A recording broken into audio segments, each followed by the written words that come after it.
nothing will have changed, hopefully. Right. Anyway, so to summarize this thought, the pro players are the best by a mile. Then you kind of get into the league where I like to be like, BDM and Randy Buehler are good in their own respects. Like, Randy Buehler knows Magic inside and out 10 plus years ago.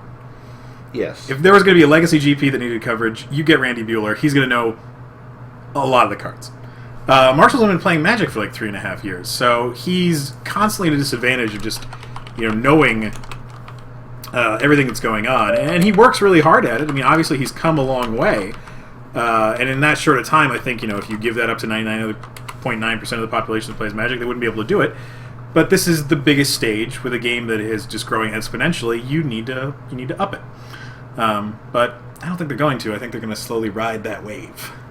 It's just going to happen. Well, I mean, I think the point is that I think they want it to be really approachable to some degree, so they don't want it to be too. But like every time there's something confusing during coverage, and every time someone who's supposed to be the voice of reason and the voice of understanding, it just collapses on itself. Yeah, it's terrible. Like, that's way worse for approachability for new players.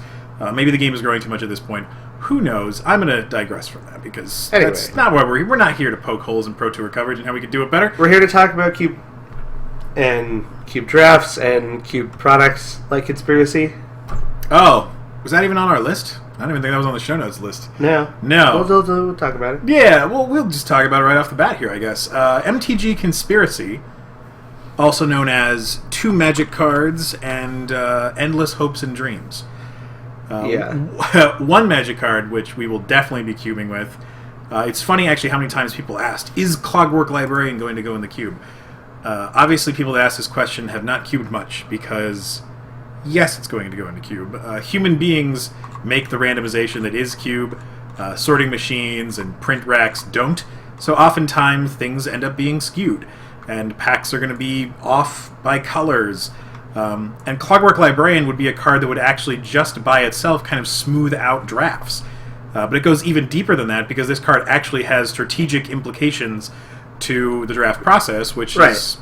Like, you take it early and you can double up. Like, I think it allows... I mean, I don't think you're going to... I mean, I guess you get the chance to take it late, but I don't really think you get a chance to take it late. I think that this card gets taken pretty early. The first time you blank a pack, or there isn't something like top tier for your strategy. It definitely allows you to play, I think, more narrow decks. Or try to draft combo like, to try and draft combo or more narrow strategies. Like, it gives you, like, another shot. So when you see the pack that has the Reanimate and the Exhume in it, you're not like, I have to take one of these. Or you happen to be the guy that opens the 7-card green pack and you're playing, like, white-blue control. Right. And you're like, wow, it's just a Jund pack. Yeah. Like, Anyway. So. I also like... so I like this guy. I think he's sort of interesting. I think it'll be interesting if we see more stuff like this. I think there's only so much room for draft shenanigans in this set.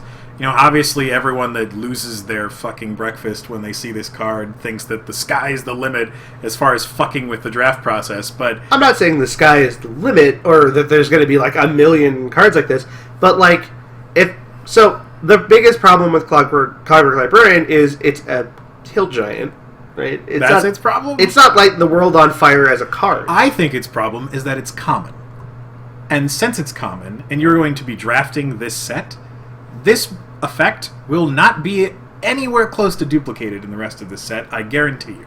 There's just going to be a ton of these floating around? Yeah, think about it. This set's like 200 cards. You're going to draft it with 6 or 8 people? For Cube. Oh, we put in the Cube, it's going to be awesome. Okay. My problem with this card for Cube is that it is a fucking hill giant, and no one is going to play it. Oh, you mean the card itself? You mean the problem with the card is that it, for some reason, has other text on it? Yes. Like, what my issue is that this card affects the draft, which is cool, and like changes the draft process, which is fine.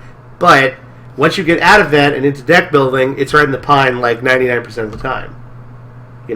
My wish was that they would have other things like this that would tweak with the draft format or whatever, that were slightly more playable. And I'm putting money down that you will not see it. Right, and I'm saying that's unfortunate. Yeah, but I'm saying like this is such a huge leap forward by itself. Yeah. Like why I'm not going to complain about anything more. I think that If anything, I'm like, man, we should find a way to put Metalworker in the cube, because that would be a way this card could be useful.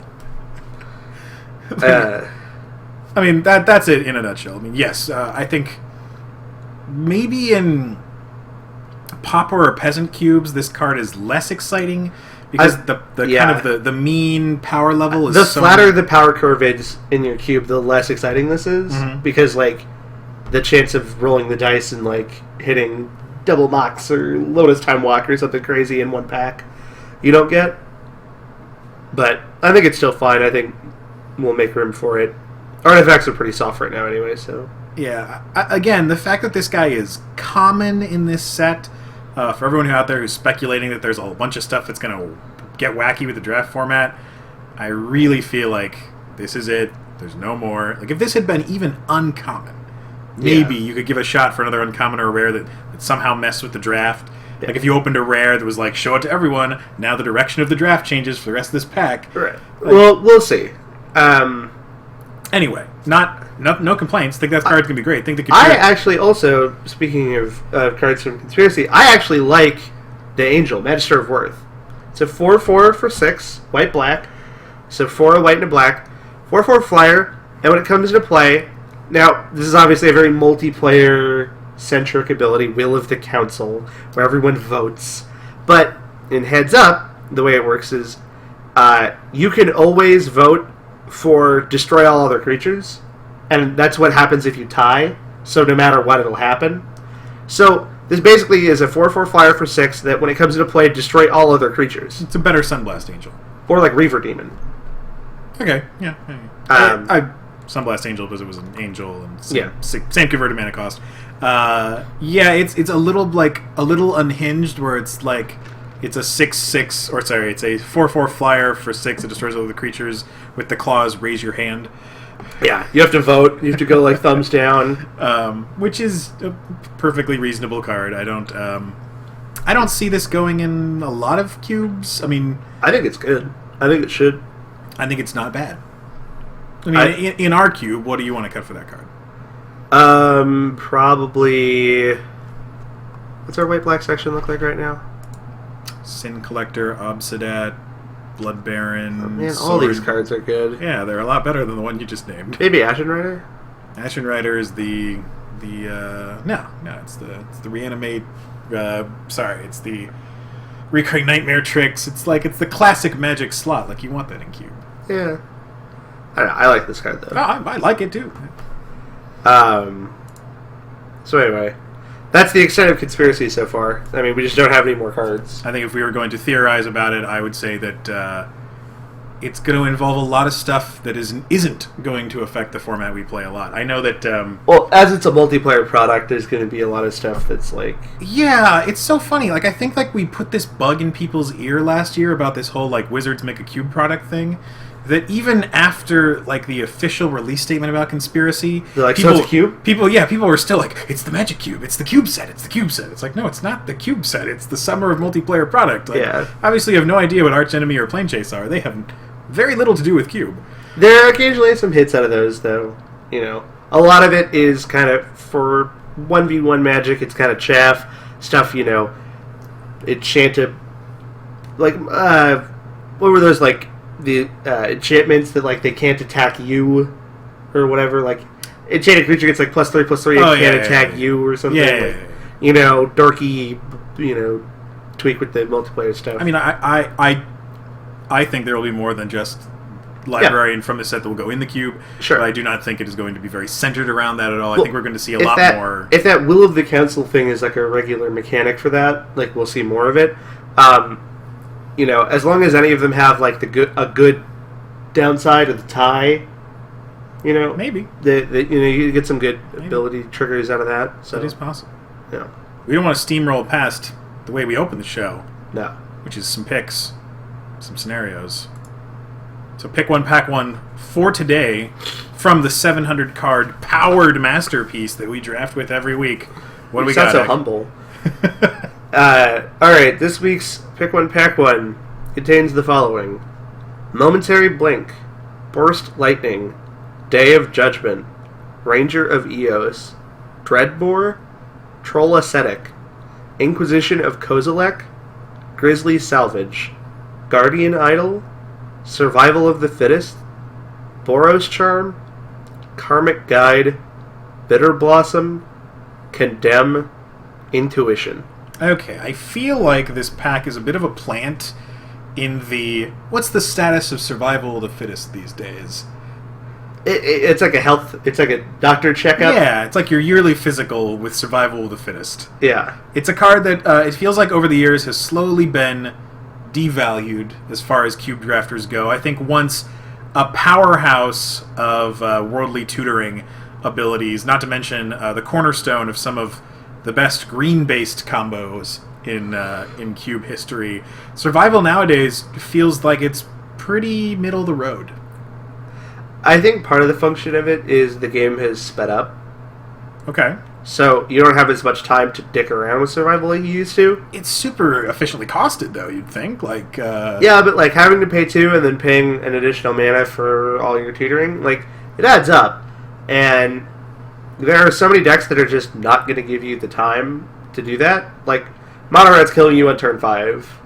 Like, you don't have a ton of time to, like, dork around with Survival. It's still very good, and I would still absolutely snap it out of this pack. Oh, okay. And build around it. So you are clearly no contesting Survival. Yeah, no contest Survival. Let me see if I can. Let's see if I can contest you. It's still one of the strongest build-arounds, and it has a ton of support even if you were to just play Mono Green in a deck like with Rofellos and Gaia's Cradle and things like that. I mean, we're in the year 2014, which for our cube at least, and what we're going to continue advocating is we're killing the Dirtle. It's the year of the death of the Dirtle. So we've lost some cute things like Spike Weavers and Spike Feeders and more of the kind of like derp around, maybe do something cool cards. But Green still has a pretty strong arsenal that even if you're just playing Mono Green, like obviously there are combos with this card that you can find yourself. You don't need us to tell you about. I like Survival because, it turns elves into bombs in the late game in a way that nothing else really does. It allows you to play narrow things in your main deck and not feel too bad about it because you can always pitch them if they're not any good. I feel a lot better about starting Viridian Shaman when I have Survival. Oh, I think in our cube you're starting Viridian Shaman at least 51% of the time. But that again, a little bit of hearsay in this scenario. So we're looking at Survival, and then Bitter Blossom being a second, but a distant second in this pack. I like Survival. Or, I like Bitter Blossom. I mean, as we'll get to talking about later, the Rotisserie Cube Draft. Oh. Yeah, I think Survival is the better 2-mana enchantment out of this pack. Offered here. I wish I had more of a counter-argument this week. Unfortunately... Surprised you're not advocating Intuition. That is your jam. It is the only blue card in the pack. Hey, you have latched on to what I am about. But, and the card Intuition in general. Yeah, I do. I feel like I advocate for Intuition a lot more than a lot of other people, but out for bits down by the stream. So Usman is here. You missed your shout out from 12 minutes ago, Usman. Yeah, we were hyping you up. Talking about... He'll get very excited about this in about a minute when he hears it. Yeah. Alright, so yeah, Survival of the Fittest still trumps the other 14 cards. As still, the Survival of the Fittest barometer for 2014, still better than those cards. Another build-around at least worth mentioning is Ranger of Eos. I think it's a pretty far back pick, but one that doesn't see as much play as I think it should. Well, it's funny, Ranger of Eos is not a card I would front-load. I would not... Really? I wouldn't take it with the intention to get stuff for it. I think that's like the best way to do it. Oh, really? I go the other way around. Yeah, because now you're extra valuing 1-drops because you know you can get value out of them. I guess. I don't know. Anyway, let's move on to a scenario here. Okay. So in our first scenario, we have 4 cards. We have Recurring Nightmare, Shriek Maw, Ancestral Recall, Dismember. The pack we are now passed with 11 cards in it has the following cards: Mirran Crusader, Vithian Renegades, Yawgmoth's Bargain, Sublime Archangel, Colonian Hydra, Forbid, Complicate, Is It Keyrune, Avalanche Riders, Force Spike, Fire Blast.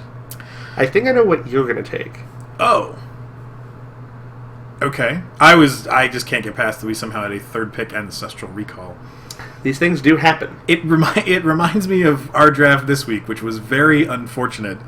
I feel like I have to stop and talk about let's talk about this. I don't even know the best way to put it. I really feel bad. We had a gentleman show up to our draft. He's an on and offer. He's not very consistent, but he comes. Okay. The gentleman by the name of Katim. He was in our draft.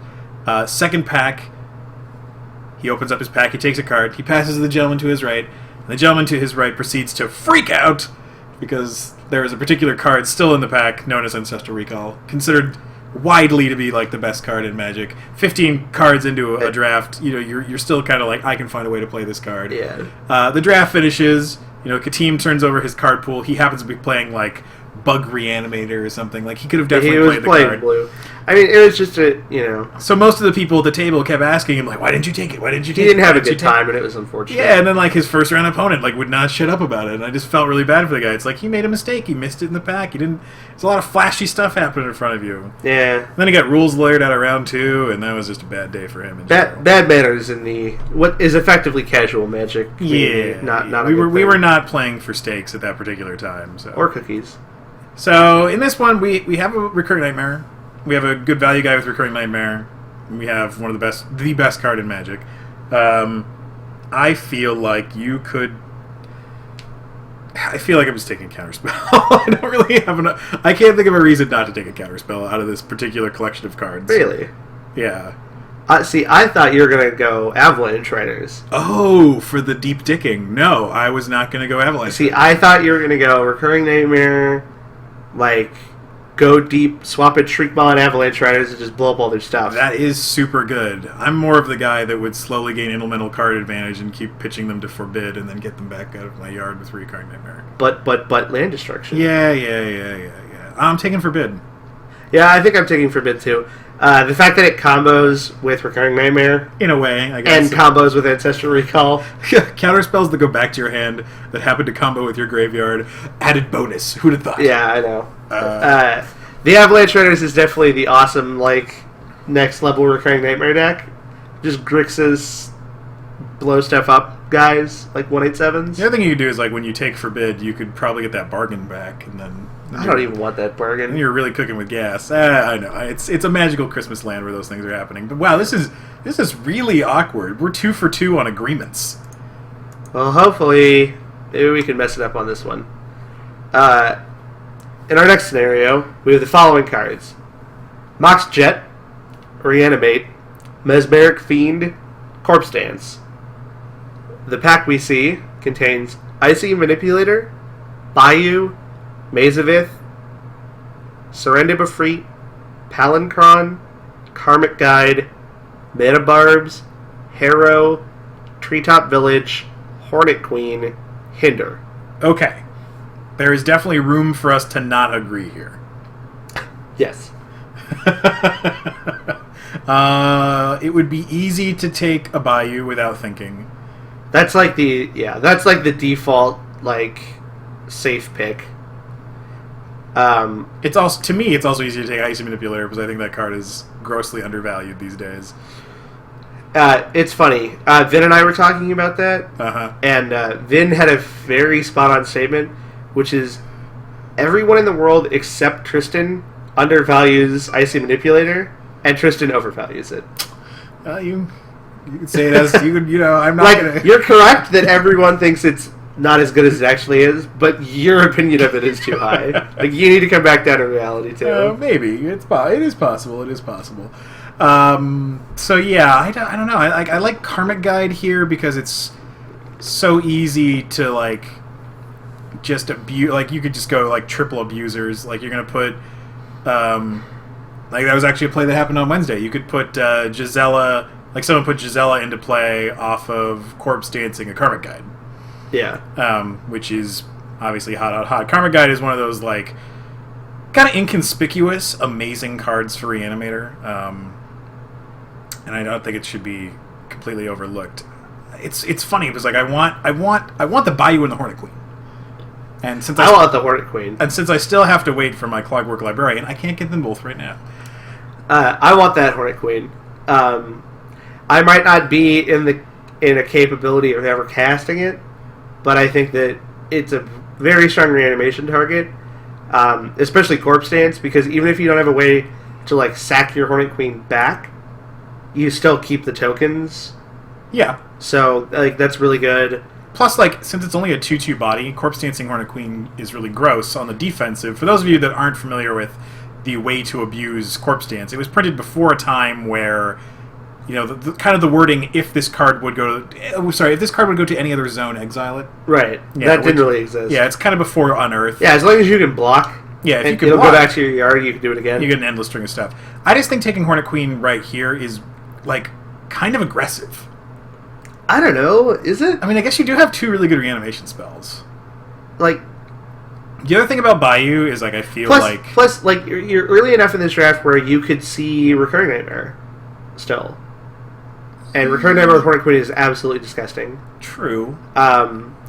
You haven't necessarily even branched out into a second color, and taking Hornet Queen doesn't even really devote you to a second color. Right, like, you're not. You're really probably not casting it. Yeah.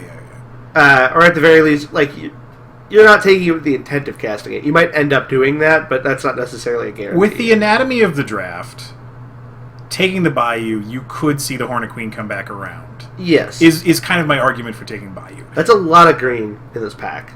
It's also a lot of green on the card Hornet Queen. Yes, That's what I'm saying. It's going to scare people off of it.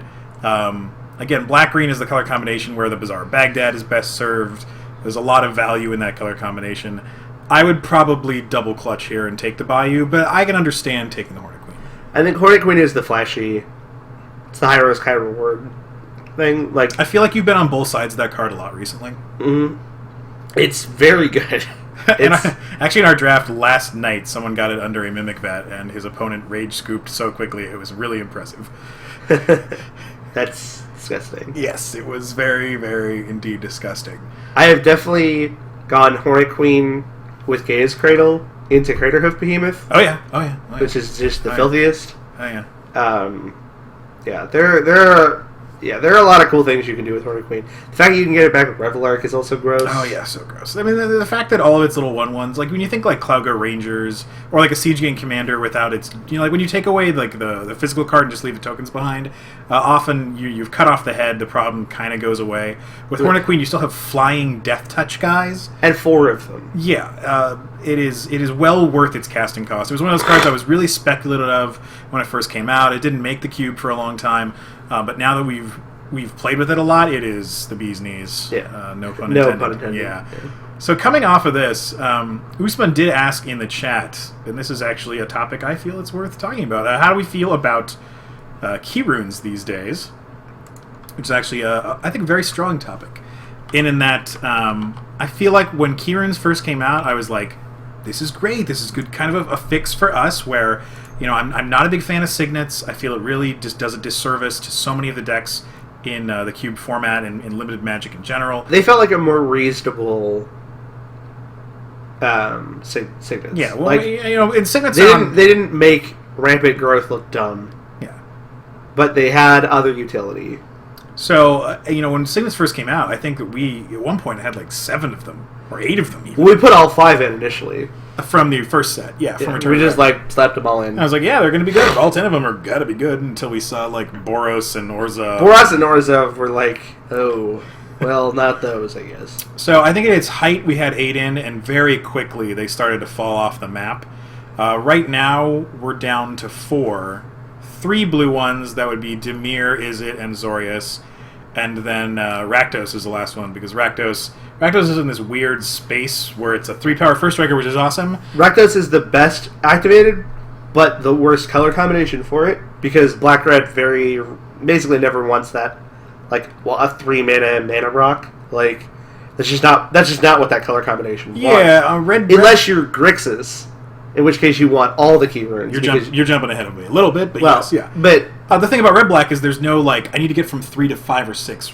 Really bad. Yeah, like, red-black's like, I'm pretty happy with 4. Yeah. 4's pretty good. Unless it's Olivia, specifically Bituminous Blast. Yeah.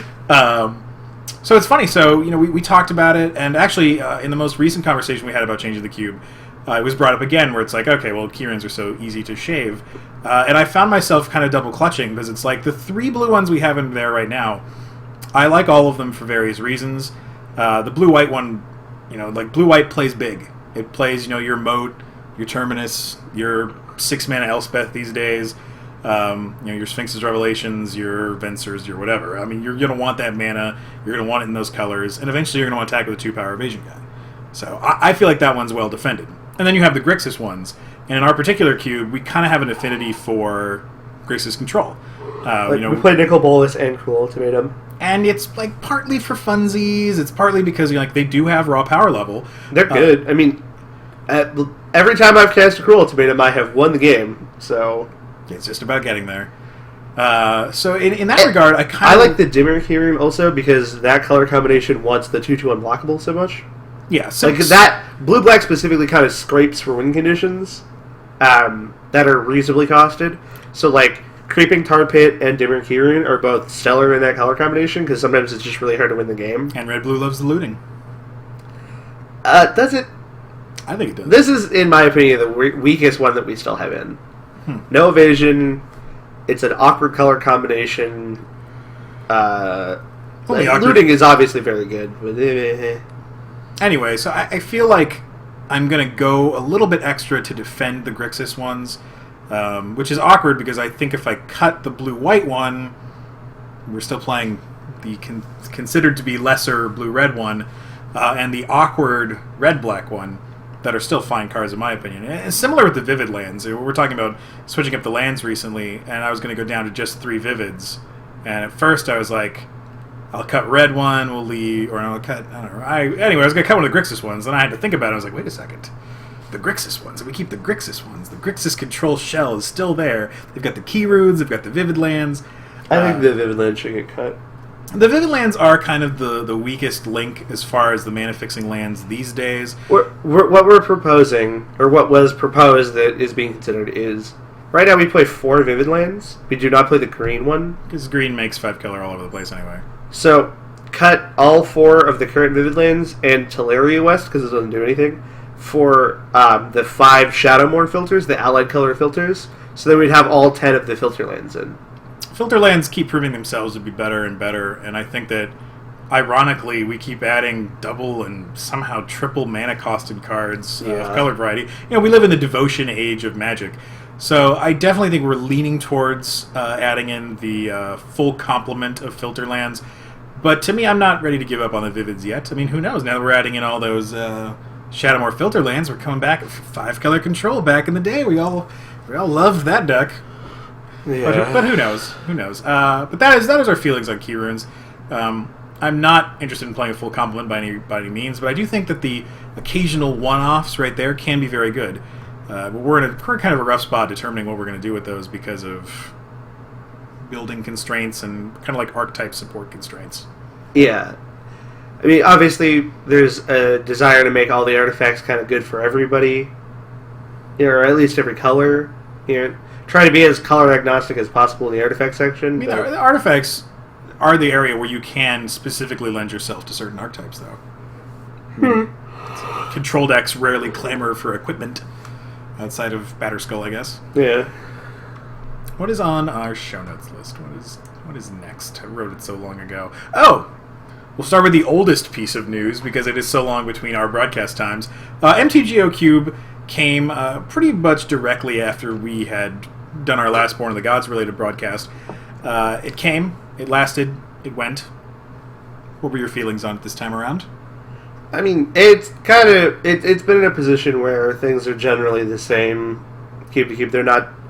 There's a while it felt like where every time that they would bring the cube back, it would be this like seismic change of 80 cards because they're trying to shop the new sets and they're trying to do all this crazy stuff. And I feel like now the changelog is only like 6 cards.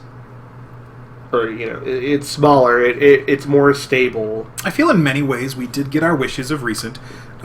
They tell us kind of where the card swaps are, kind of loosely, but it is there. And on top of that, they haven't really gutted our prize structure any more than we really have. And now the Swiss queues are effectively, infinite cube drafting, which is really pretty spectacular. I feel like we've scaled back our demands so much of what we want that we've kind of come to a happy place with what we're getting. And maybe MTGO Cube has kind of found the groove that it had been looking for these last 2 years. It comes back for a couple of weeks before the next set release. If you play in the Swiss queues, it's effectively free for those of you that aren't idiots. And the 4 PAX queues. The only thing you need to fix on that, in my regard, is that they should run the throwback queues. That they shouldn't run them on top of each other. That was always my problem with it for a long time. Was like, oh, sweet, I get all these Res of the Eldrazi packs, but then if I'm drafting that, I can't draft Cube. Right. I think that is the weakest link in the chain as far as Cube goes right now. If they could offset those, like if you could start MTGO Cube drafting 2 weeks earlier. Right, and then run then do Rise. Yeah, and then do the throwback queues draft. right up until, let's say, Journey into Nick's release events or pre-release events online. Yeah. That would make us happiest as possible, because I'd be a lot more interested in drafting the single limb queues to get those throwback packs if I intended on drafting them at the same time. You solve the problem by just having the Swiss Cube let you go infinite and not worry about it. Yeah, I mean, I've, at this point, between November and... if I'm going to have to actually pay money to draft, I want something on the line that, is a prize that I'm interested in. But if it's free, then screw it, And I think that's kind of what the Swiss queues are, basically, at this point. As far as the list goes, I don't think there's any, horribly egregious errors this time around. I think I've kind of come to this strange, harmonious balance where it's here's a Progenitus, whatever. It only comes out in one way. Emrakul comes out in, a few ways. But Progenitus, it's the monocube has long been... The problems with its construction have kind of been the same for a long time now. There's way more mana fixing than there needs to be. There's just a ton of it. There's a lot of very powerful cards that aren't in it. They just cut Shelldock Isle, which I thought was a oddly weird thing to do. You can't reason. It's like a computer. You can't reason with MTGO Cube. You can't why are you doing this to me? It's cold heart. It can't. So there's just weird omissions and things like that. But it's not like they've completely screwed the pooch. So Storm is still in it, and Storm is a viable archetype in it. Barely, but, it's fine. You're watching DZY draft Storm with Primeval Titan and whatever else it is. That is entertaining. That will always be entertaining. Yeah. Briefly, as usual, channel Emrakul, Progenitus. Get those cards out of the goddamn cube. For the love of the game. I mean, I think there was definitely a match I played, and unfortunately I don't think I streamed it, where it's I played a game of Magic with a guy, I won game 1. Alright, it was a good game, whatever. Game 2, Forest, channel Emrakul. That's what my opponent did, and was okay, well, great. And then game 3, he got stuck with channel in his hand, and then it was completely over. Yeah. So, not a card. Channel is one of the worst offenders of not a card. Well, it's a card. It's just not fun. No, well, that's what I'm saying. It's anytime it's involved, one of the two people playing Magic isn't having fun. Yeah. The guy in his hand, he can't do anything with it, and he's or he's at 8 life or something. He's being attacked. Yeah, you draw it at 7. You're It's like a broken record scenario. I feel we come on, we say these kind of things all the time, but I cannot... I mean, we play in a world where we play all kinds of broken stuff in our cube, and Channel is just not one of those cards. So, anyway. There you have it. There's the 30-second corner on Channel, not a Magic card. Oh! The final Board of the Gods update. If you go to Cube Tutor over on that side, we'll talk about what actually end up making the change. No, you don't even... Oh, all right. Yeah. So last time we were on... This is going to be kind of a hard thing to read. Is it? Can we go super zoom on this? I'm going to try. Or can we just make something aesthetically pleasing for the audience that... No. All right. For those of you listening after the fact, you have chosen wisely in this particular juncture. Anyway, so if you haven't seen the cube list, the change this time around was primarily the goal of it. There we go. Now it's humongous. Basil's collar cut twice. Yeah, we cut Basil's collar so hard it got cut twice. So as Timo mentioned, the 2014 New Year's resolution was death to Dirtling. So we've tried as much as possible to remove cards that don't do anything or hinge greatly on another card to do something. Yeah. Zombie Infestation, I guess, is an offender in that regard. I always wanted someone to upheaval into zombie infestation like the old days of. It happened like once. I don't even know if it actually ever happened. It happened with Treasure Hunt. The sad thing is the guy went off that way and then he still lost. Yeah, I don't even remember how that happened. So anyway, so a lot of cards that just didn't really do anything, or didn't do enough, or were too slow, all got cut. We're trying to bring more impactful, interesting... Or just, like, better, regular, limited cards. Yeah. So, obvious... So the includes from Born of the Gods, Brimaz, very obviously. King of the obvious. Spirit of the Labyrinth, Herald of Torment, as the black beater of the day. Now, let's stop on that guy. You were initially not a fan of this card. Has your opinion changed at all? As we'll see when we talk in our next segment. Oh. Black aggro is near and dear to my heart, and I did not give this guy a second thought. Okay. All right. Still not a fan is what he's trying to tell everyone. I did, however, see it bestowed on something at the last Cube draft, and that was awesome. It was on a Shadow Mage Infiltrator. Okay. And that was sweet, but like, I think you're going to be seeing it a lot. I don't think it's going to be that rare. I just, meh. Ophiomancer is a... Well, we were hitting on just the Born of the Gods cards. Okay. Painseer. Yes, Painseer. Saturn Nicksmith. I like this guy. This is another card that is strangely contested among people. I like that too. I don't know why people are arguing about that card. It seems very good. I think that it's like... We'll get to that when we get there. Saturn Nicksmith, you don't... Like... It's... People talk about it like it has this weird downside.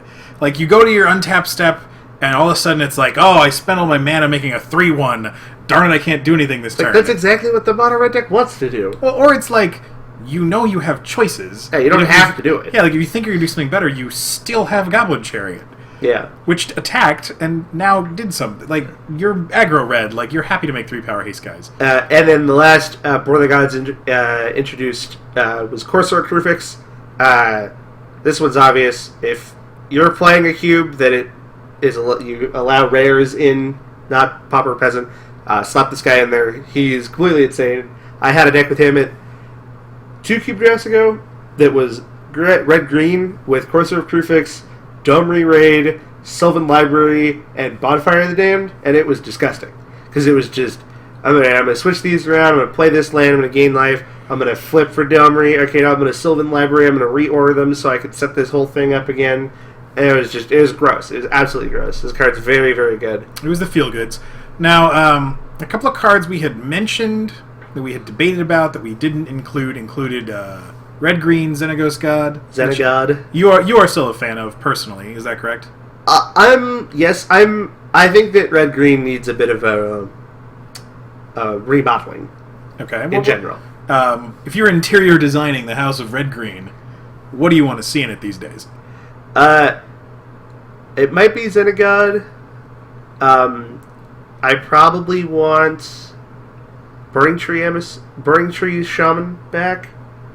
I might want Rurikthar. That was one you threw out there. Rurikthar seems... It's a card that we never even really considered, which I think is weird, because it seems real good on paper. That card just kicks the shit out of control. Maybe. They have to spend at least 6 life to get rid of it. It's more like it's a 6 damage... To me, it's like a 6 damage burn spell. Right, and if it's better than that... So it has Vigilance and Reach. 2 things that red-green creatures love to have. Take that, Sphinxes. Of all shape and size. I guess. So he's a 6/6 for 6, right? Yeah. Yeah, so red-green, the Gruul color combination in the cube has kind of been at this duality of, are we beat down, are we ramp? And for a very long time... I feel like the ramp deck is more green-blue these days. Red-green is more beady. Just because red is so hyper-aggro. My red-green decks are generally mid-range guys, burn for removal. And I like the ability to go over the top in those decks. That's a spot where I like Colonian Hydra. That's a spot where I like Thundermaw Hellkite. That's a spot where I like, the big green guys, if I can get there. So I like having big 5s and 6s in that deck. It is fine. Inferno Titan, that's a good spot for. And you're not necessarily ramp, you're just kind of like a full complement curve of dudes. Yeah, I mean, in that regard, maybe Burning Tree Shaman is the answer we're looking for. I mean, in this inclusion, we did add Domri Raid, and that card has so far so good. Performed admirably. I think above expectations would be the way I would put it so far with Domri. Yeah, he's been fun so far. So expectations were pretty minimal, I feel like, so they weren't super hard to beat. Yeah. But going into the other non-Born of the Gods related changes we made in this last update, Negate, long overdue, finally in. That was a card that, with recent rotisserie drafts, I felt like that was one we really, really wanted. Yeah, especially when we've been running 2 Remove Souls for so long. Actually, we just only recently added the second Remove Soul. Really? Yeah, it was Remove Soul and Exclude. Oh, and then that's Exclude right. became Essence Scatter. Right. Well, so there've been 2, Sure, you can call it what you will. It was funny because, I didn't add Negate for a really long time because I was like, I don't want to add more weapons to the blue mage. Like, the blue mage has weapons. Ironically, the Negate is actually better for all of the decks against the blue deck. Right. The blue deck. This is like, yeah. When you have this quick 2 mana, all of the, big X, little U, like aggro decks, like mostly another color beatdown with blue cards in it. Yeah. I really like that card. Seal Removal came back. That's just kind of a catch-all card I really, really like. I like Seal. Yeah. It's really underrated. I think it's a great card. Ophiomancer. That is one that we bricked on when Commander, I don't remember which supplementary product it was. I had read it as a 1/1 snake that you make during your upkeep, not a 1/1 Death Touch snake that could be made during every upkeep.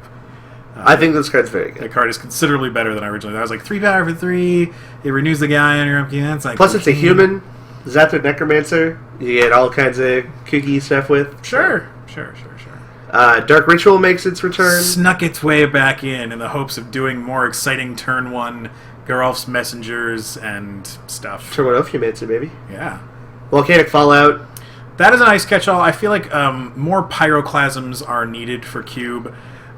We cut Flame... It's been a long time since we've run actual Pyroclasm. Almost never, I would say. Yeah. Flame Javelin was one of those cards that had been in the Cube since Cube was incepted. And Flame Javelin has been really outclassed over the years. Cards like Flame Slash and Mizium Mortars have done a great job of doing board control, and you just never see the blue deck or the black deck pay 6 mana for that card.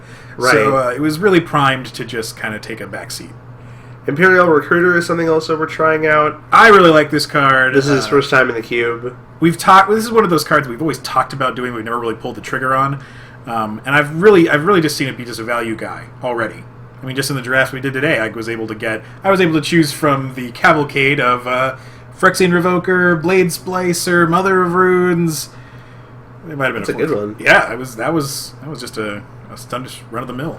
Begard Hellkite makes his return. Yeah, this is probably the one that is most I don't even say contested. I would say questioned by the masses when people tweet me or email me or ask me in the street. Excuse me, kind sir. I wish I could say it's never happened. Begard Hellkite, why? Why Begard Hellkite? Why 8 mana?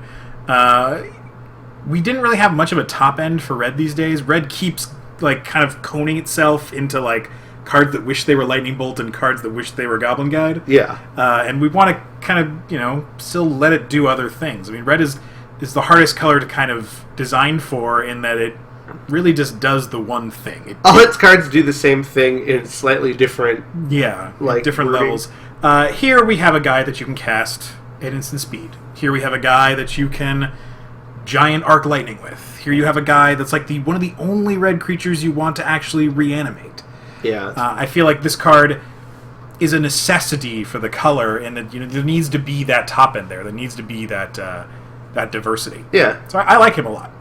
Call of the Herd comes back. Value. Good to see it. Yeah, value green guys. Call of the Herd. It's funny.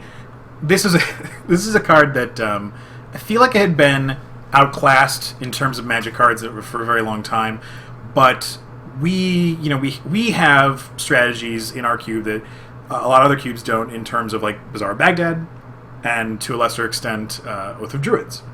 And now Oath of Druids is a deck that really likes Call of the Herd. It makes guys. It isn't a guy. If you don't have Oath but you need to block Okay. Well, let's say you've activated Oath once and this card happens to be in your graveyard. You can make another guy. There's value to be had there. Yeah.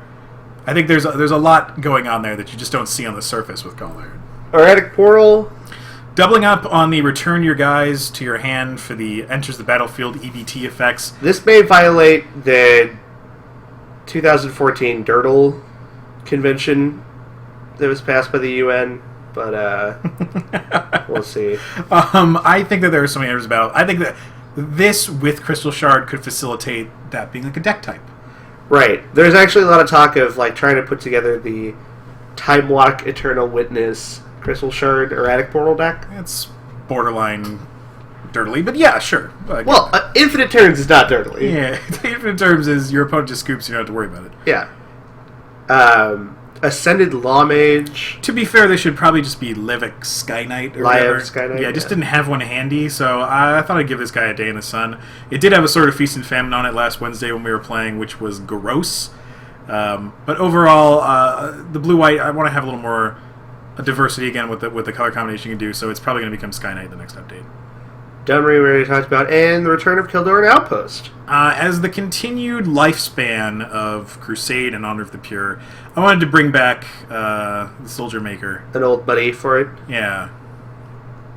So there you have it. So there you have it. Any notable cuts you want to touch on, or is it stuff that kind of just fits into our theme this year of... R.I.P. Phyrexian Tower. Too soon.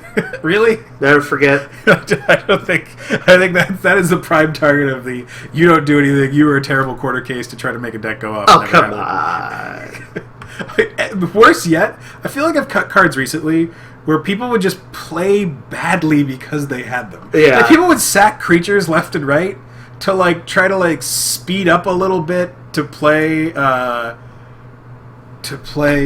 something off. It would just be really bad stuff. I mean, we do get Ophitomancer, so I guess there's a little bit extra going into tower there. But you know, hey, we can't all be winners. I feel like I cut a lot of cards here where it's like people were playing badly with them. So I was like, let's stop doing that. Let's try to make life better. Okay. So that's that. Ah, yes. Now, I mean, you've been alluding most of the show already to rotisserie drafts. We've done a few of these now. We realized that the spreadsheet format legitimately works for this. Yeah. We were speculative a while back, but it works. For those who have not been hanging off our every word on Twitter, we've started a series of rotisserie drafts in which we use a Google spreadsheet to track it, wherein we have 8 people who can edit, and then we have everyone pick an order. The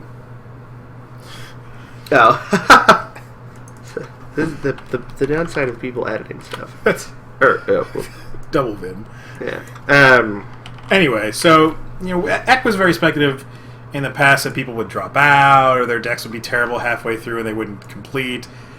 We didn't have that problem. And this is the third one of these we've done since December.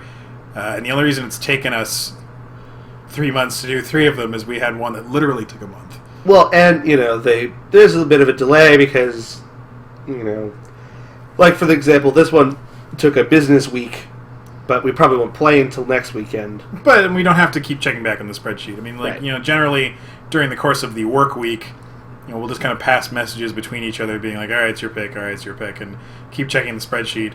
Obviously, there are certain runs of it where we're like, we want to get through a lot of it. We're trying to nudge people to be like, come on. I know you're in the 2 chair. I'm in the 1 chair. We can power out these picks right now. Get back. Yeah. Whoever was in the 3 chair was just on the spreadsheet 5 minutes ago. I'm sure they can come back. Right. So they have been very successful, and they've all been very interesting. I would recommend, if you have a play group who you all know each other, you kind of have the regular people you play with, but it's hard to get together all the time, this is a great way to kind of convince your friends to come together. Yeah, but it's also a good way of like, okay, this is a way we can talk about the cube and talk about drafting without necessarily having to like, okay, let's all get together at somebody's house or at the game store. Because everybody can do this, from home or work, network allowing. But I think it's fun. I think it's interesting because we've done 3 of these now, and usually we only do like 2 a year. Right. Because we have to go to a game store, we have to get a lot of table space. We have Lay to it lay all out out. all the cards. I mean, it's a fun spectacle in a way to do it when you do it for reals and all the cards are there and Yeah, everyone's it's in a the same, spectator sport at that point. everyone's in the same room, like joshing each other, like when hate drafts happen or stuff. I mean, it's a fun experience. So if you do have the chance to do it in real life at a place, I do recommend doing that. This is one of those things where it's like there's no downside to just kind of starting this with your friends. Obviously it was a little frustrating when it took us a month to get through one of these, but it was still worth doing, and we had fun doing it. Building your deck that long afterwards was a little awkward, but these are a lot of fun. Anyone that's ever considered rotisserie drafting, I feel like we said on the show before, definitely give it a shot. They're a lot of fun. And as I've been saying, they're all very interesting because we've had 3 of these so far, and they were all entirely different. One of the things that I thought might have been a problem is, well, okay, we're going to do one, and we're going to get into basic archetypes, and then that's it. And we're just going to see the same 8 decks every time. And the pick orders are going to be very different. And, other than the first 2 to 3 rounds are pretty consistent in terms of what cards get taken. But past that, the sky is the limit. Well, it's funny because even 2-card combinations, even in those considered to be the best of the best cards in all Magic, even a lot of those 2-card combinations can be so different and diverse that they can generate all different other decks. Yeah. That's why I think there's a lot more room for variance that even I was speculative of when we first started doing these, where it's like, it's going to be somebody's going to have Snapcaster Ancestral every time, someone's going to have like Crypt Soaring every time, someone's going to have Stoneforge, Bat of Skulls, someone's going to have Jet Mind Twist every time, but there's still a lot out there. I mean, who knows? At this point, like this last draft you did, I feel like you just wanted to draft a particular deck. It wasn't like you were going in trying to meta, trying to... And that's what I did in the previous ones. I was not going in with a preset plan in the first ones. I was playing it by ear and it kind of adjusting on the fly.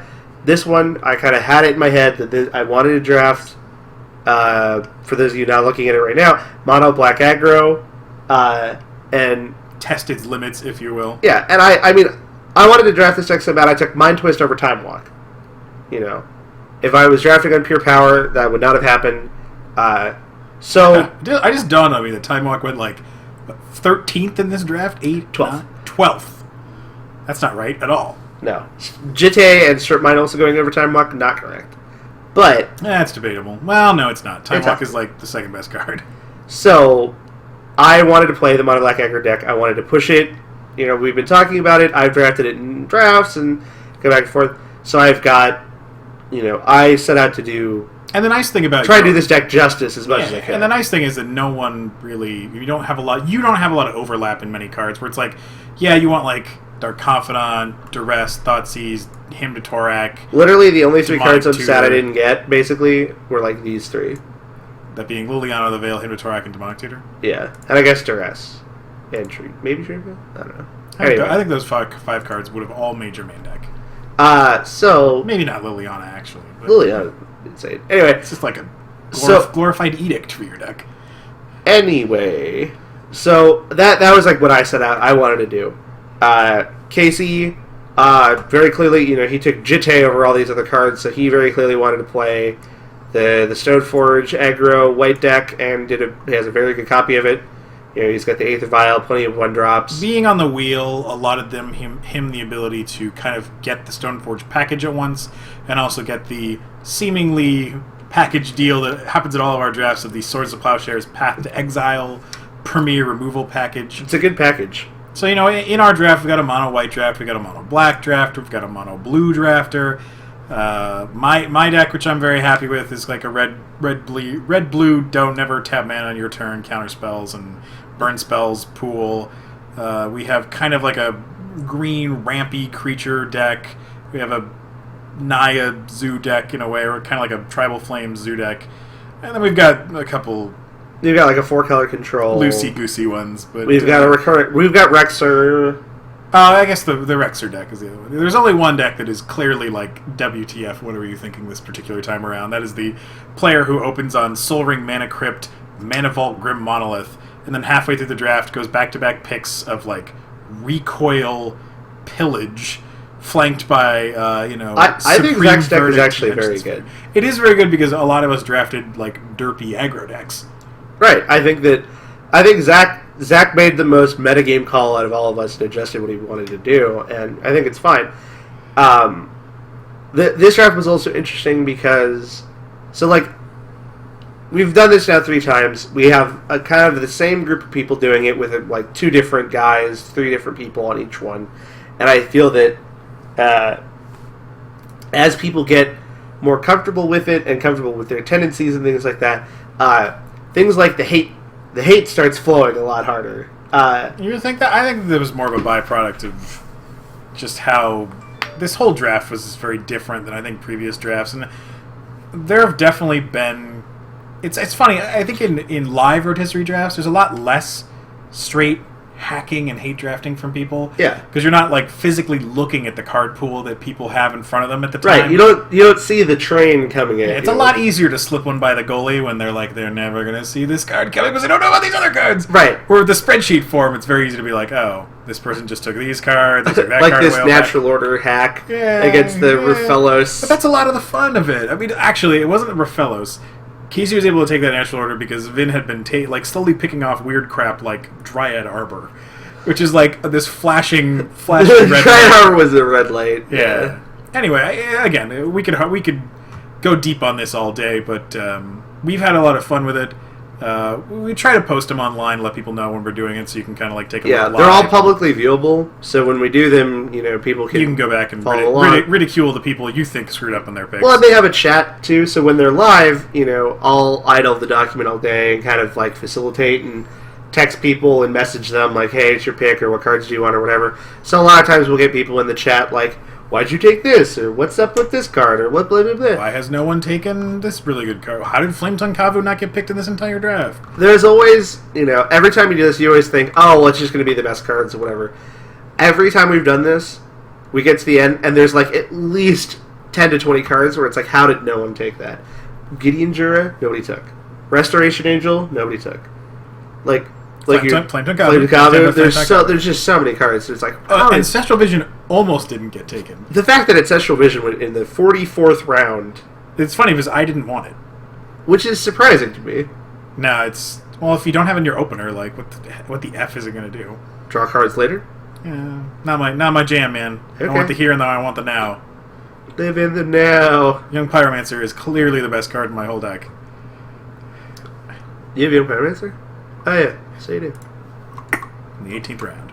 Nice.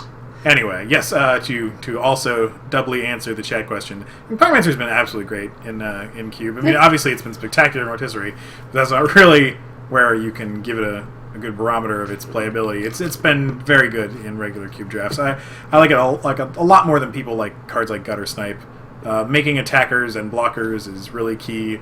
It goes a lot further than always Lava Spike your opponent for 2. I will say that the first rotisserie draft that we did in this format, when we played the matches, they were like some of the best cube matches I've ever had. Yeah, oh yeah. Like they were just, I don't know if it was just like a weird thing, the decks, whatever, just absolutely stellar top to bottom games. Well, I mean, it was really fun. From the second one that we did recently, it kind of fell apart a little bit because one of the guys was sick, so we had to get a replacement at the last second. We only played 3 rounds, which doesn't really do justice to this kind of format. Like, for this next one, like we got to lock it in. Like you're coming in, we're gonna play 5 rounds. You're gonna play most of the opponents. We're gonna have round robin this motherfucker. Yeah, like you spend a week drafting it. You don't want to spend 4 hours playing 3 matches. Like you really want to know. Like we didn't even play our last 2 decks against each other. That's true. So we never really know. I mean, I got so discouraged when I lost round 3. Oh my god, Grave Titan is a very good Magic card. Yeah. So this is fun. Again, if anybody has a group of cubers and they should absolutely give this a try. At least give it a try. It's possible that your play group won't do it or doesn't want to do it or whatever. It is important to have 8. I think this format would even be better with 10 people. Yeah, I think that the decks would get very weird looking if you got a less than 8. But I don't think it would be a problem if you had more. No, we've done it with 10 before. Yeah. Like I remember way back in the day, interest was really, really like turn people away all the time. We draft with 10. I think if we were to do it live again, it was like 10 people managing the spreadsheet with the hours, maybe a lot harder. Like, it's already kind of difficult to get the one issue with the spreadsheet is it's awkward when you've got people who either keep very different hours or, like, can't respond at work. So there's just, like, big chunks of the day where nobody's... Right, like, there's a lot of picks take place between, like, 4 to 8 p.m. Yes. And then 8 a.m. rolls around and 4 people are sitting in the spreadsheet waiting, and it's like, oh, that guy's asleep, that guy gives me my computer. I definitely did a lot of that. Well, you were kind of like the spreadsheet moderator. You would kind and I'm fine with doing that. I would just keep it open in the background at work, and when it was your pick, I would text you, and it was Zach's pick, I would send him a Facebook message, and then when it was Boland's pick, I would send him, and then people would just send me, like, you would just text me cards, and I would just take what you asked, and that was just an easier method than, all right, it's your turn to log on to the spreadsheet, you have to enter this stuff yourself. Well, like, as long as everyone's in, good sport about it, then you can get it done really quick. I mean, had we not had some lapses of time where no one we roadblocked on certain people because of being awake or being at work, we probably going to finish this thing in like 2 days, 3 days. It's possible. The very first one we did, we like really rode people because we were afraid of that dropout factor, and we got through it in like 3 days. Yeah. But I definitely feel like certain people, like there was one guy who like normally works a job that's not near a computer, and he just kind of like inadvertently took a day off of work. Yeah, I felt bad. I didn't realize that. He was like, so he could sit at home in front of his computer and make his picks. I felt bad about that. Yeah, we don't want that. Like, the whole thing is like you want to be able to do this in the background. Yeah. And again, we're talking to people that want to play a lot of Magic, so if you're listening to this, you're one of those people that probably end up thinking about it a lot more during the course of your day than is probably proper to get shit done. So it probably works out pretty well. But moving on. Maybe you hate rotisserie drafts. Maybe, fuck that shit, 3 people and you live in Alaska. Not to dog on people who live in Alaska. I'm sure they know lots of people.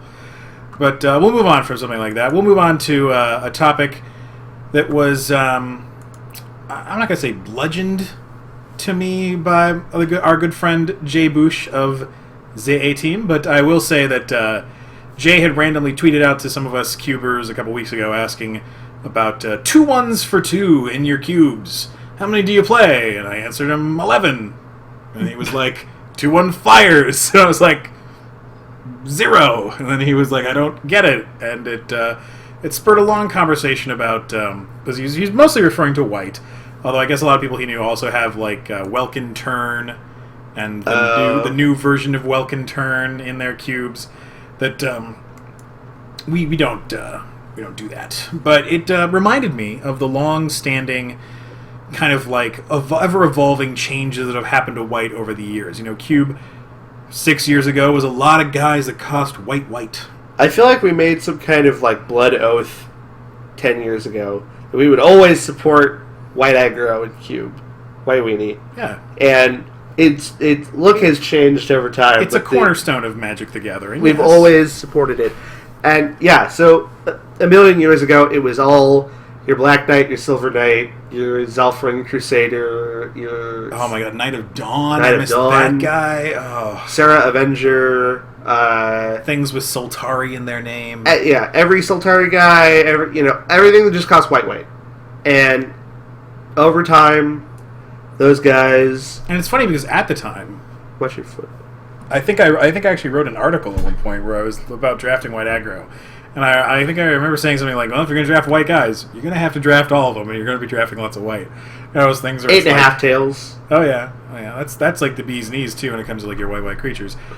So, Jay had kind of brought up what's like, I like to open on your Savannah Lions, follow that up by like a 2-1 flyer, follow it up with like a...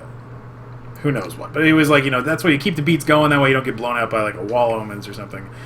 My whole thing was it's like... We support a token strategy a lot more in our cube, where the goal is to kind of go wide with your creatures quickly instead of trying to go up, not necessarily tall. Like the classic, your battlefield either goes wide or goes tall. But I think that with the white aggro from the area he's coming from, it's like you go a little wide and you go high, you go over. Evasion is key. Evasion. Kind of the baseline card for that is. is like Mistral Charger, where it's like it's going to get around all these ground pounders you're so concerned about and all these other decks, and that's going to be the ticket. And my whole thing about those cards, because they've been in it various times before. Kind of. I mean, it's funny. I think over the years, like we cut white creatures, like we cut the white knight, Yeah, we cut the but silver we knight, were we cut the playing Sultaris. Mistral Charger and stuff like that. Maybe for like a hot second. Like that's been an on deck cube for a year now. They seem very unexciting to me. The way I like my white creatures is efficient but also disruptive. I like me the Aven Mindsetzer. Yes. I like me the Spirit of the Labyrinth. I like me the... Having something attached to you, other than like flying or shadow, is key to doing stuff in a game of Magic. And maybe we're missing the point here. If we aren't making Spectral Procession tokens, if we're not making Brimaz tokens and Cloudgo Ranger tokens, then all we need is flying. That gets us by all these other decks that are out there. And I don't think that's the case. But I'm willing to explore it, and when I kind of dug deeper on the subject, I felt like it wasn't like it was 2 ones that we were lacking. I felt like it was just there weren't enough two drops.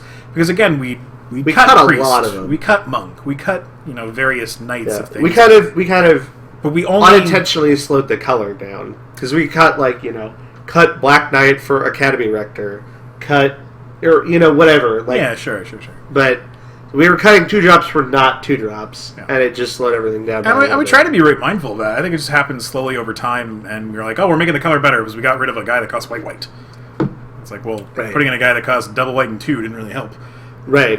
So we're mindful of that. We're going to be bringing it back. I don't think that the 2/1 flyers, I don't know what the better to call them. I don't think that that's the present or the future as far as like aggressive white goes in Cube. I stand by, we support the Crusades as much as we can, and I'd imagine over time more of those cards will be coming in. It was actually funny when we were having that conversation. It was a card like Precinct Captain we just hadn't played with, and it's like, you know what, maybe that's I know it's double white, but I know it's a good direction. There's room for some of them, just not a million. Yeah, I think that you'll see that. We're willing to explore that space. I'm definitely going to cheapen up white, and it's funny because I think a lot of the colors that support aggressive creature strategies in Cube really have like this widening gap between like here's a big chunk of 1 and 2s, and then there's like kind of a chunk of like the fat that you can be used in various areas and forms, but there's nothing really to like glue it all together. Right. Like, you want your Acroma, you want your Angel Serenity, you want your big You want stuff. Elishnor and you want Savannah Lions. Yeah, and there's nothing. But what about Hero of Bladehold? There's 2 cards in between. Yeah, it's like Restoration Angel, Hero Bladehold, Brimaz, maybe a Cloudgo Ranger, but it's like Archangel Athune. Yeah, 1s and 2s, and then like crazy fat. So this right now is the proposed changelog upcoming. We have a lot of time to sit and think about this. This is just kind of like this is the current what's on the whiteboard. So on top of making room for the white 2 drops, part of what's going away to make that happen is the Academy Rector package. Rector, Debtor's Knell, Yawgmoth's Bargain, Form of the Dragon are all being proposed to be cut. I like Academy Rector. I like it too. I don't really have a problem with that card at all. People have been playing the Rector deck or the Rector, combo, and it's been okay. It's not for lack of trying. Yeah, it's fine. It's just I don't know. I feel like no one's really excited about it, and no one's really sad to see it go. Everyone's just kind of very indifferent, and it's very swingy. Yeah, it's also very swingy. It's funny. Out of those 4 cards you mentioned, I actually feel the worst for Form of the Dragon. I feel like it was finally coming into its own, where like the green-red ramp decks were like kind of stoked to get a moat that kind of like changed the game state for them. Some of like the big blue X control decks were kind of stoked on that card too. It wasn't an everyday Magic card, and it's so full of like flavor that I am sad to see it go. I don't know if there's another way to bring life to Form of the Dragon. But it had a really good run with us, and I'm going to enjoy playing it this last month or so that we have it in there. We need Form of the Squirrel to go along with it. Not so much. Other things being cut. Mirror Entity. Another one of those, like, again, we're cutting the dirt out. Right. Like, didn't really do anything. It very rarely plays the way you would play in Lore when limited. Lore limited, that card is like a bomb. There are very few cards that are better than Mirror Entity. Yeah. Because it's just like you untap and then all your guys are 5/5s and your opponent's dead. That happens pretty rarely in Cube. Like we just talked about how white should have this token kind of support, but Mirror Entity is kind of this really fragile thing. It's very unnecessary. Like, if you have 7 tokens in play, like, you don't also need Mirror Entity shenanigans. Very rarely, I don't think I've ever seen the, like, Revelark body double Mirror Entity, like, loop. I have seen it happen. I have done it myself. But the fact that it happens so rarely, and the fact that it is this really centered around combo, I understand. So, again, this is a we're cutting the Dirtle scenario. The Academy Rector shenanigans and the Mirror Entity shenanigans kind of end here. Akroma, Angel of Wrath, is also on the chopping block, which is sad. She doesn't really get cast all that often. I liked her as a reanimation target. Like, you know, I like vigilance. I like protection from relevant colors. The fact that like half the reanimation spells don't get her is kind of a bust. Yeah, that's problem. A big problem. Yeah. Barter in Blood, another card on the chopping block. Although this change is pretty soft. Tell us your feelings on Liliana of the Dark Realm, Zach. That card doesn't do anything. See, the problem is that Black doesn't have any Planeswalkers, and Black just really wants Planeswalkers. They all suck. They want this card type that can like stay and play past a disc, past a balance, past a Wrath of God. They're all terrible. You know, they don't have enough enchantments to kind of fill that space. And I keep thinking like, all right, Sorin Markov, too expensive, not good enough. All right, Liliana Vess, also too expensive, not impactful enough. All right, Liliana of the Dark Realms. All right, here's a card that only costs 4. You're netting card advantage or killing their important stuff. It's not great, but it just the color needs this card type. I hope that we get a Black Planeswalker that isn't ass, and then I'll be all about it. Dark Realms is not solid. I agree that it is not solid, but I'm saying it's doing things that Black the color just needs. I have my doubts. Careful Consideration and Standstill getting cut out of blue. Careful Consideration is probably the weakest blue draw spell. It's all up for debate. I mean, blue on the spell side is so strong. Yes. Yeah. Standstill, very rarely did Standstill really see play. Take the helm. I'll be right back. Okay. Yep. So Standstill, you know, didn't often see play, and occasionally would even see play incorrectly. I've had opponents before who've gone literally turn 1, island, mana crypt, standstill, go. And that, you know, doesn't really lead to a lot of wins. So standstill just kind of gets cut. Preordain's a card that should have been in, you know, it's not the most exciting, but it's a card that should be there. It's obviously very good. Right now, we've got Form of the Dragon, Fireball, and Slith Firewalker. Slith Firewalker is probably one of the weaker of the red 2-drops. I like it, and I think I might like it more than Reckless Reveler. This is still a changelog in progress, obviously. But I definitely understand, you know, it's a bad top deck. It's really only good on turn 2. It's still even awkward then sometimes. But I don't know how many more Hearthkami, Torch Fiend guys we really need. And Fireball, just the X spells are kind of just on their way out. We've trimmed down that number over the last few changes. We've reduced. You know, we had Comet Storm for a while. We were playing Demon Fire and Bane Fire and all these. You know, so we've kind of slowly trimmed that number because there's just not a lot of decks that want them. We have the Earthquake and the Rolling Earthquake. Those are still fine. But I think Fireball is still. It's kind of, you know, we have doubles play, and very rarely was Fireball getting split up. So, you know, I think it's finally time for that one to go. Giant Growth for Primal Command. Giant Growth, you know, it's history. It's everybody, you know, good fond memories of Giant Growth, but I don't think I've seen this card cast in Cube in a year. Not an 8-man at least. Maybe in Heads Up, Winston drafting, but Giant Growth just doesn't see much play anymore. Primal Command's a card that's been in and out. I was saying Plow Under for Primal Command because their effects are somewhat similar, but Primal Command is more flexible. This is the most likely one to change. if we could find another green spell that we like. Ascended Law Mage becoming live. Sky Knight, we mentioned that before. That was a card availability thing more than anything else. Vithian Renegades for Artifact Mutation. It's just a little different. Vithian Renegades is kind of he's an awkward spot because he's a very redundant effect for both red and green. You know, green has Uktabi and Viridian Shaman.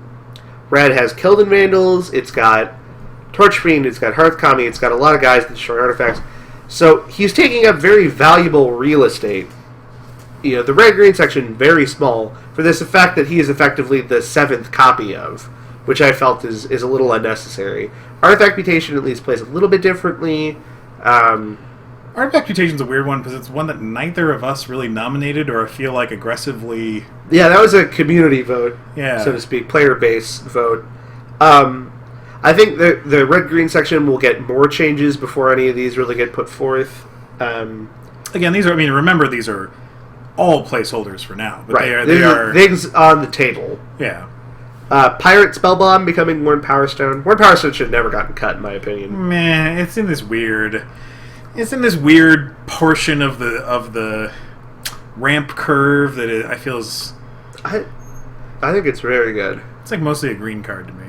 It's fine. Yeah, alright. And then the discussion currently rages on about the filter lands and specifically what should be cut for them. Tristan wants to cut all kinds of stuff all over the place, which I disagree with. Horizon Canopy especially should not go anywhere. It's a fine card, but you only have so many like green-white dual land spots. Yeah. We'll go back to this. This section needs a little work. So if you're listening, Eck wants to cut 4 Vivid lands in a Tolarian West. Alright, I'm not arguing anything about Tolarian West. Like, we don't play Pact of... Slaughter Pact currently, although I could definitely see adding it if it continues to live on. Now, I was going to cut 1 Vivid land. We had 4 left. We're going to go down just the Grixis ones to support the Grixis control decks. And then to there, it's like, well, you shave off from the seemingly utility lands to fill in for the rest of the cycle. And we're not even really, really, we're cutting 2 quote-unquote utility lands, but we're also cutting Urborg, which is another, super black fixer, which is the whole point of adding in cards like Sunken Ruin and Graven Karens. So really, we're just losing Barbering and Horizon Canopy, and Barbering is... fine. I played it last week.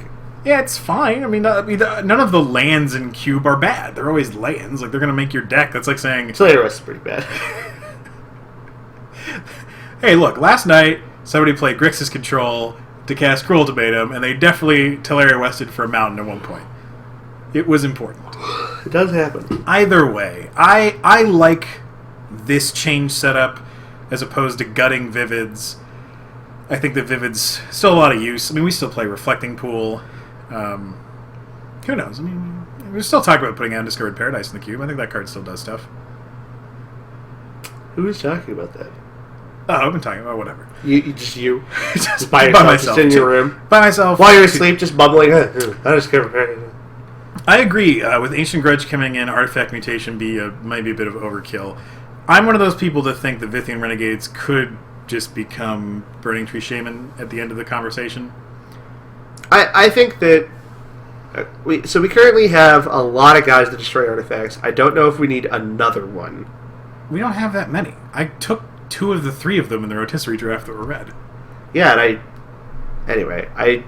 I think we've got 3 dudes in red, 5 dudes in green. Wickerbow Elder, Ink Stomp, Acidic Slime. So there are 2 kind of 3/5 drops and 2 3 drops? Yeah. If red was going to add a 6th one, I'd be like, okay, I see where you're coming from. We just don't need that many shitty shatters. There's shatters that attack. Shitty shatters would be like Shattering Pulse. No, these are shitty shatters. Because if you want to shatter, they don't attack. They're shitty shatters. They attack until they shatter. No, they don't. They suck. Artifacts in Magic are historically one of the better card types. You just hate artifacts. I don't hate them. I love them. That's why I want to... You love to destroy them. I do. I want to honor their existence. By making all the cards showing how so important shattered. it is to keep them under control. Anyway, I think that they're unnecessary. I think those cards could be more interesting spells. I like variety over redundancy. Generally speaking, obviously there's certain things you can't really avoid. I think finding the perfect blend is the most important thing. Sure, I think that when guys that sacrifice themselves to destroy an artifact is not something we need to be super redundant on anymore. But again, that's why this is 5 red creatures. 3 of them can sack to destroy an artifact. I think that's okay. Yeah, it's too many. At that point, we should just kind of let our elves. Everyone else are good, unlike these. Now we're getting to the root of the argument. Like I said, this is a pending changelog. This is not happening immediately. When Conspiracy comes out, this will be different. We actually get Journey into Nyx before Conspiracy. Do we? Yeah. Oh, okay. Well, when Journey into Nyx comes out, this will also be different. So it's a ways off. We got plenty of time to argue about this, which we'll do tonight, actually, once we finish recording this. Yeah, start yelling about stuff. Sure. Put the whiteboard to good use. Yeah. I do enjoy those times where we'll sit down as a kind of a commune and take a section of the cube, and then the council has been called to order, and we'll debate something. Today we shall discuss Simic. Yeah, I mean, I feel like when we left the Simic discussion, we all had a better understanding. Yeah. If we need to go and have a Gruul discussion, I feel like I learned more about Zach as a person that night than any other night, except maybe that time in Vegas. Simic Sky Swallower.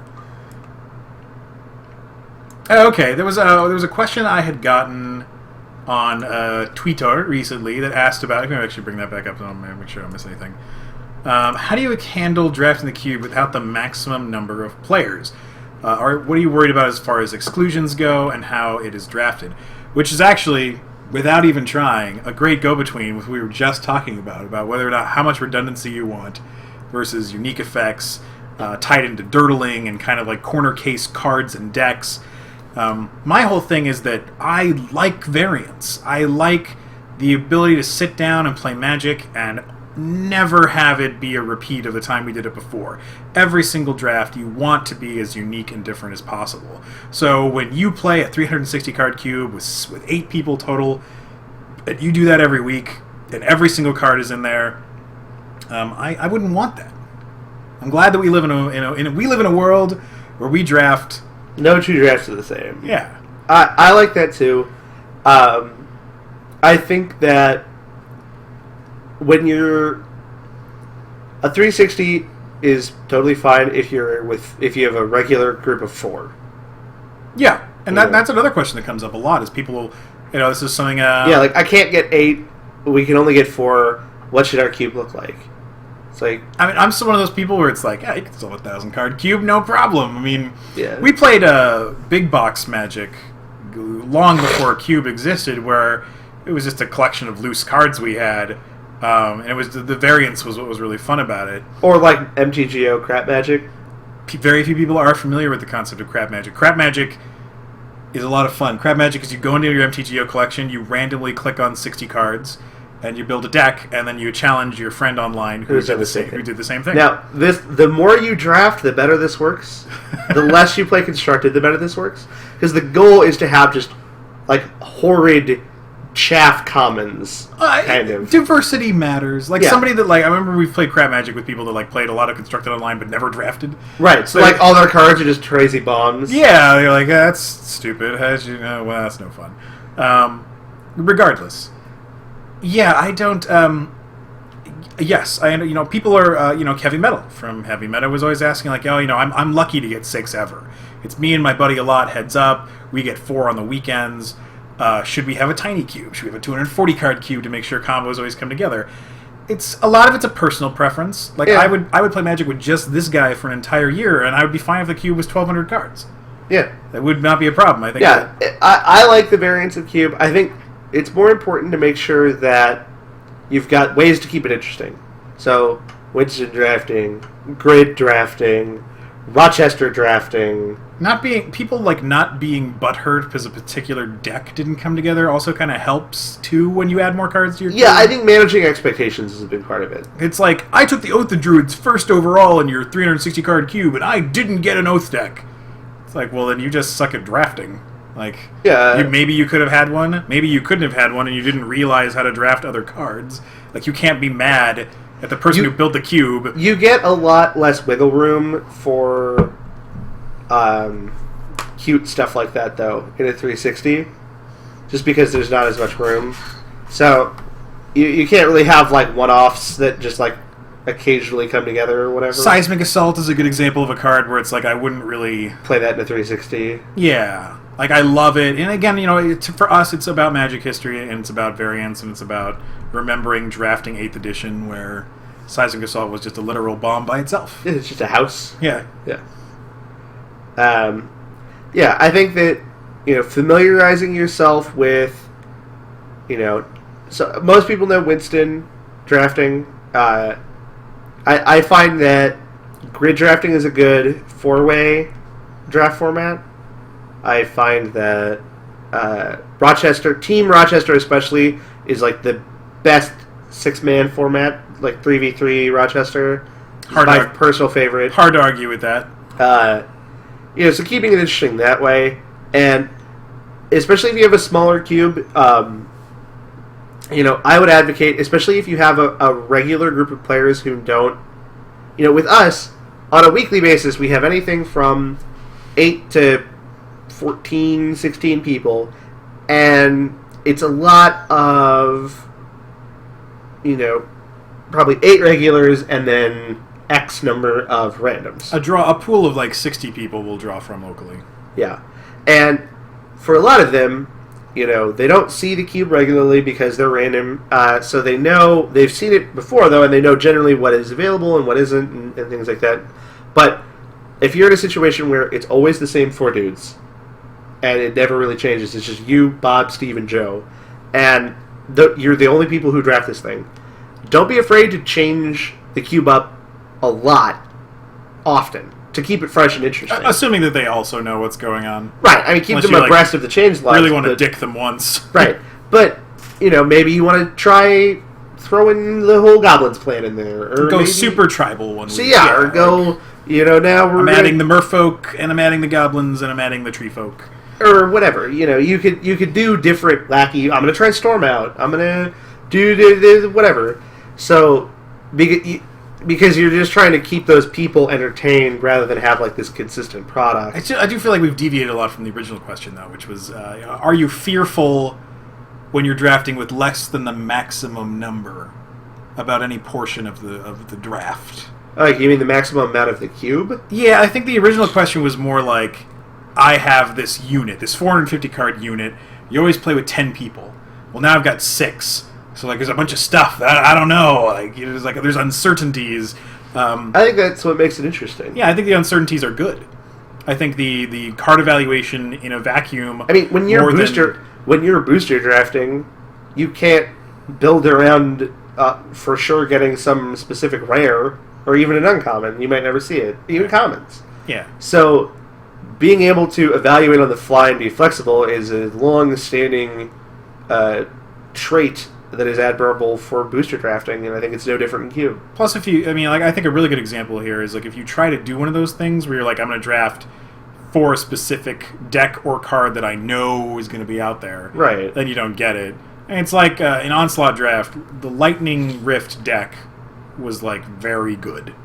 Like, if you opened Lightning Rift, you take that card, you make a deck. And all of a sudden you're like, Lay Waste is awesome! Like, all these cards in cycle are awesome! But you'd never start a draft in Onslaught being like, okay, I'm just going to take all the cycling cards, because eventually I'm going to find that Lightning Rift. And you get to the end, you're like, oh, well, this you sucks. have a pile of cycling garbage. Everyone's like, what did you do? That kind of thing. So yeah, I think it's better that way. Another good example is the Dampen Thought deck. That's why some of us play bigger cubes. Variants, yes. Variants is the Dampen Thought deck from Kamigawa Block. That card was common. It'd be kind of hard to go an entire draft without seeing one, but it was really hard to draft it with just one. Right. Yeah, it's closer. You need multiples of that one. Yeah, I see what you're saying. Like, you can't start with just, like, I'm going to take the Fogs and the Consuming Vortexes and nothing else. And then... Winning! Yeah. Not just for creatures. So, anyway, don't be afraid of leaving stuff behind as long as, you know, you should have a balance between consistency decks that have a lot of overlap and redundancy. Good examples being white aggro, black aggro, red aggro, green ramp, blue control, where there's just one. There's the beatdown creature, there's the removal spell, there's the whatever, and there's like 18 variant versions of it. The Landwehr Elves, Fyndhorn Elves, Noble Hierarch, blah blah blah. Lightning bolt, chain lightning, burst lightning, and that all that that bleeds into the questions of